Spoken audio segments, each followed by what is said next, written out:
Sir थोड़ा सा अलग मतलब सीरियस टाइप का है। आपने एक बात कही और बहुत बड़ी बात आपने कही, किस तरीके से आप अनसोल्ड गए जबकि आप नेशनल जीते हुए थे 1 साल पहले। एक चीज देखने को मिली है खासतौर से जब कमर्शियलाइजेशन हो गया है, हम आईपीएल की बात करें और अब केपीएल की बात करें, फायदा बहुत मिला है कबड्डी को। यस विजिबिलिटी बहुत ज्यादा मिली है, वो लोग भी देखने लगे जो कि शायद कबड्डी को जानते भी ना हुए, जी क्योंकि कबड्डी हमारा हमेशा नॉर्थ इंडिया में ज्यादा रहा है, ज्यादा अगर हम बात करें यस इसमें से। लेकिन एक बात है, और अगर हम देखा जाए कबड्डी प्रो लीग की अगर हम बात करें, जैसे आपने अपना दर्द अभी बताया हाँ हाँ अभी इंटरव्यू के दौरान, लेकिन वही कबड्डी प्रो लीग की जब आपकी जब उनको जरूरत थी, जब शुरुआत जब इन लोगों ने की, जी उस समय राहुल एकदम नए आए थे, एकदम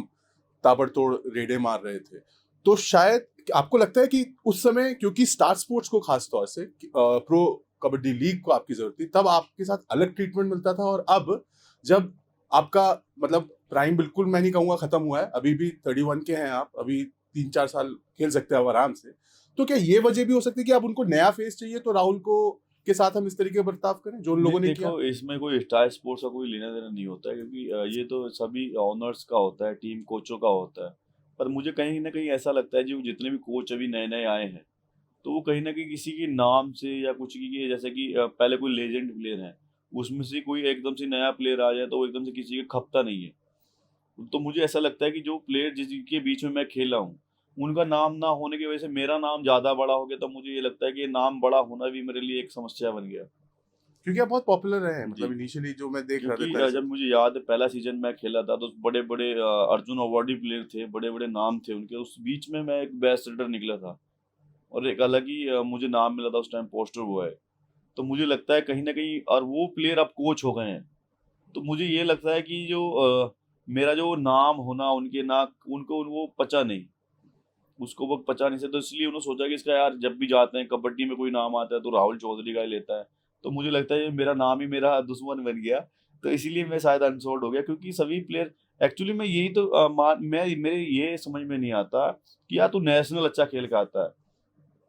और जितने भी मैच में मैक्सिमम खेला हूँ अभी तक, जब से तेलुगु से निकला हूँ, अगर मेरी जितनी मैंने रेडिंग की है, अगर मैं 3 रेड किए तो 2 पॉइंट लेके आया हूँ। तो मेरी खुद में ये समझ में नहीं आती कि मेरी परफॉर्मेंस खराब कहाँ हुई है। अगर मैं नेशनल अच्छा खेल रहा हूँ, मुझे आपने पहली रेड के लिए भेजा, जैसे कि जयपुर में 9वां सीजन में खेला, कोच ने मुझे पहली रेड के लिए भेजा, मैं पहली रेड पे पॉइंट लेके आ गया, उसके बाद मैं 10-15 मिनट खड़ा हूँ टीम के अंदर ही, उसके बाद कोई एक रेड आ गई, उसमें भी पॉइंट आया, कैच होगी तो फिर तुरंत बाहर। तो उसमें मैं नहीं मान सकता कि मेरी परफॉर्मेंस खराब है। खराब जब मान सकता हूँ कि जब मैं 10 रेड मार रहा हूँ और मुझे 2 पॉइंट भी नहीं मिल पा रहे।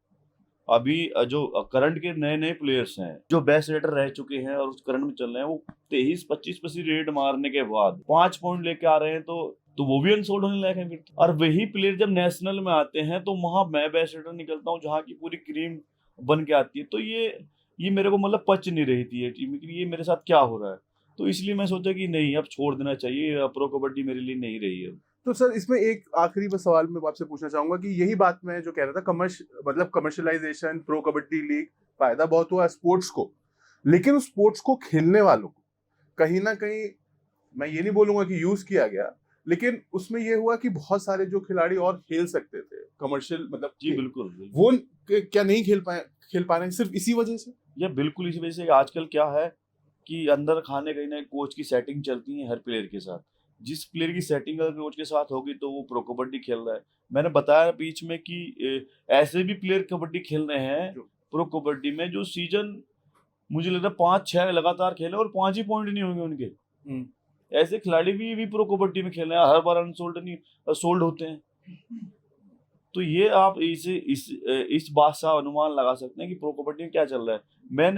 मैंने कई प्लेयर बेचारे ऐसे देखे, चलो मैं तो बहुत खेला, मेरा नाम भी हुआ, सब कुछ मिला मुझे, पर कुछ प्लेयर तो बेचारे ऐसे आए जो बेंच पे बैठे और वहां से ही चले गए। अभी आप सीजन 11 की बात करो, देवांग खेल रहा है, एक लड़का भी पटना से, अभी नंबर 1 पे चल रहा है, जबकि 2 सीजन उसको बाहर बैठा के रखा टीमों ने।